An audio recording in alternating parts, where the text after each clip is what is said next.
Morning direction म senior staff diamond Devaki हालपुरबाट आज तपाईँहरूको बिचमा मैले एउटा यस्तो इन्फर्मेसन लिएको आएको छु। यो हाम्रो डिरेक्सन लिङ्जी कफी, यो ब्ल्याक कफी हो।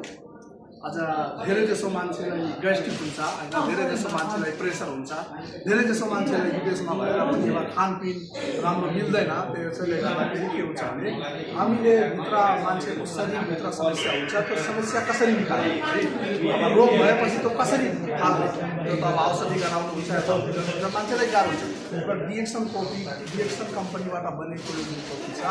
यो कफी हामी खायो भने हेल्थको लागि धेरै राम्रो काम गर्छ र मान्छेको शरीरभित्र भएको अब ग्यास्ट्रिक भयो, अल्सर भयो, अब अरू कुनै पनि समस्या भित्र छ भने यसले निकाल्ने काम गर्छ। र धेरै मान्छेहरू रोगी भएर अब बसेको छ, रुममा काम गर्नुहुन्छ, खाना तेल पदार्थ धेरै खानुहुन्छ, यो विदेशमा मान्छेले बचाउन सक्दैन, खानै पर्छ। तर के हुन्छ भने मान्छेलाई ग्यास्ट्रिक हुन्छ, ग्यास्ट्रिकको एउटा दिनै प्रतिदिन उहाँहरूलाई पाइनाडोल खानुपर्छ। त्यो पाइनाडोल खाएपछि हामीले दिन प्रतिदिन खानुपर्ने गर्छ, बेलुका पुरा हाम्रो शरीरलाई दिन प्रतिदिन हामीले मार्ने काम गर्छ है।